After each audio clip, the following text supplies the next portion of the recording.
fucking animals now! I'm hungry! I'm fucking hungry! I'm fucking hungry!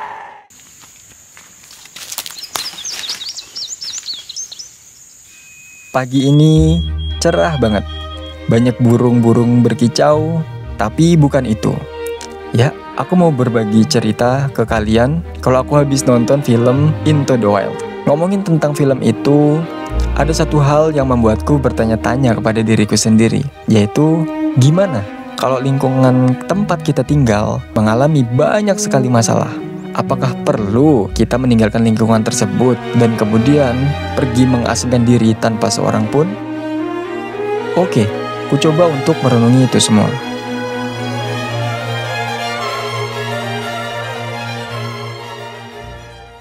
Ya, film ini diambil dari buku Into the Wild karya Jon Krakauer, di mana ceritanya berasal dari kisah nyata, menceritakan seorang pria yang bernama Christopher McCandless. Dia hidup dengan keluarga yang bisa dikatakan cukup berada dan tergolong dengan ekonomi dan status sosial yang mapan.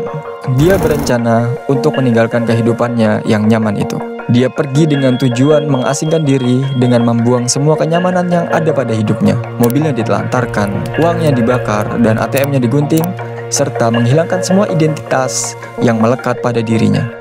Alasan dia melakukan perjalanan itu adalah yaitu untuk menjadi bebas dan menyatu dengan alam. Bebas menjalani hidup dengan apa yang dia mau. Dia muak dengan tingkah permasalahan keluarganya yang selalu mementingkan status sosial.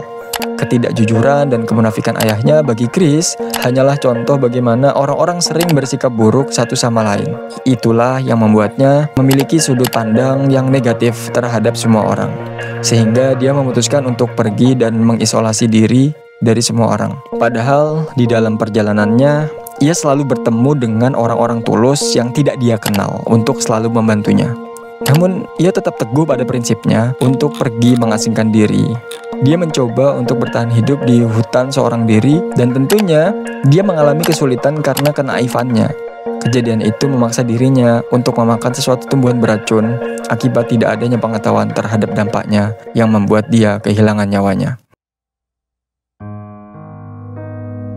Jika memang kita harus pergi untuk mengasingkan diri dari orang lain karena merasa lingkungan kita banyak masalah dan menganggap negatif semua orang, apakah itu dibenarkan?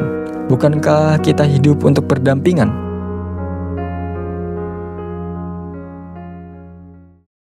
Kisah ini merupakan bukti atas gagasan bahwa manusia, meskipun terkadang memiliki dorongan yang berlawanan, manusia tetaplah makhluk sosial. Tidak peduli seberapa besar keinginan seseorang untuk menjalani kehidupan terpencil di alam liar, kebutuhan akan kontak dengan manusia merupakan kekuatan yang gak bisa dihindarkan.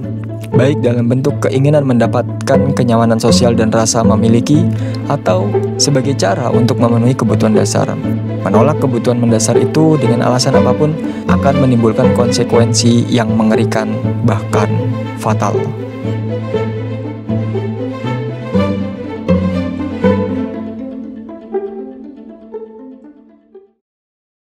Jadi, apakah perlu? Kalau hanya pergi untuk menepi sejenak dari hiruk-pikuk keramaian dengan tujuan untuk refleksi dan merenungi atas apa yang telah terjadi, aku pikir itu suatu hal yang baik. Tapi kalau sampai memutus hubungan dengan orang lain dengan sudut pandang yang negatif terhadap semua orang dan pergi untuk hidup mengasingkan diri, itu sudah cukup berlebihan menurutku. Jadi, marilah kita menjaga standar hidup yang lebih baik dari kebanyakan orang tanpa menjadi terlalu berbeda. Namun, tetap kita harus mempertahankan prinsip-prinsip yang ada dalam diri kita. Terima kasih.